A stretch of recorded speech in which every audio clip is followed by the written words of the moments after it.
समय की बात है। गौतूर नाम के एक गांव में एक पंडित जी रहा करते थे।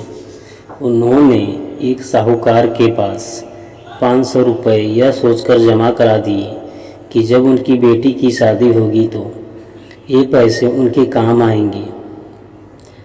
देखते ही देखते समय निकल गया और बेटी की शादी योग्य हो गई। पंडित जी ने अपनी बेटी के लिए योग्य वर देखना शुरू कर दिया। उन्हें अपनी पुत्री के लिए एक लड़का पसंद भी आया, जिसके बाद पंडित जी साहूकार के पास अपने पैसे लेने के लिए गए। साहूकार ने उन्हें पैसे देने से इनकार करते हुए कहा, मेरे पास आपने कोई पैसे जमा नहीं कराए। आपके पास क्या सबूत है कि आपने मेरे पास पैसे रखे थे? क्या आपके पास उसका कोई लिखित प्रमाण है? साहूकार की ये बातें सुनकर पंडित जी परेशान हो जाते हैं और वे समझ जाते हैं कि साहूकार ने उनके पैसे हड़प लिए हैं। एक दिन पंडित जी मंदिर से घर लौट रहे थे, तभी उनके दिमाग में विचार आया कि उन्हें साहूकार की शिकायत राजा से करनी चाहिए। हो सकता है इस परेशानी का कोई हल निकाल दें। पंडित जी बिना देरी किए राजा से मिलने के लिए पहुंच गए और वहां जाकर उन्होंने अपनी परेशानी राजा के सामने रखी। पंडित जी की बात सुनकर राजा ने कहा कि कल नगर के लिए हमारी सवारी निकलेगी। तुम उस समय उस साहूकार की दुकान के सामने जाकर खड़े हो जाना। और राजा की बात सुनकर पंडित जी अपनी झोला उठाकर घर से निकल दिए। अगले दिन राजा की सवारी निकली। नगरवासियों ने उन्हें फूलों की माला पहनाई व आरती।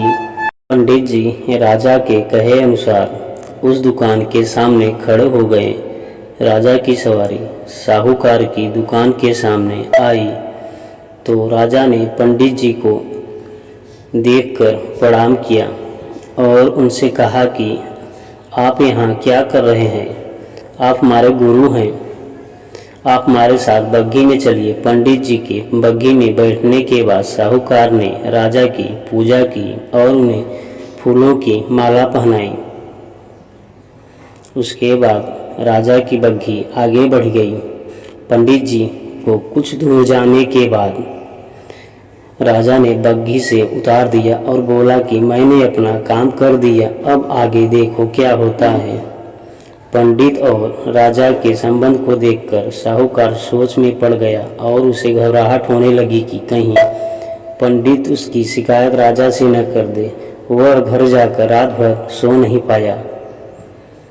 सुबह दुकान पर जाकर सबसे पहले साहूकार ने अपने मुनीम को पंडित जी को ससम्मान दुकान में लाने के लिए कहा। मुनीम पंडित जी को ढूंढने निकल गया। कुछ देर बाद पंडित जी उसे नगर में एक पेड़ के छांव में आराम करते हुए नजर आए।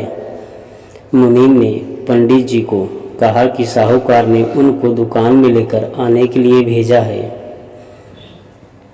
मुनीम पंडित जी को सम्मान के साथ दुकान लेकर जाता है और साहूकार पंडित जी को आदर सम्मान के साथ बिठाते हुए कहता है, मैंने पुराने खाते की अच्छी तरह जांच की और उसमें आपने मुझे 500 रुपये दिए थे। इसकी जानकारी मिली है।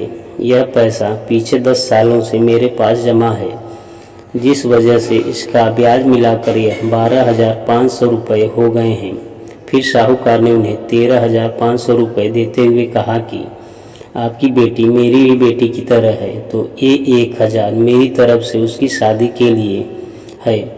साहूकार ने पंडित जी को 13,500 रुपये देकर बड़े ही प्रेम के साथ विदा किया।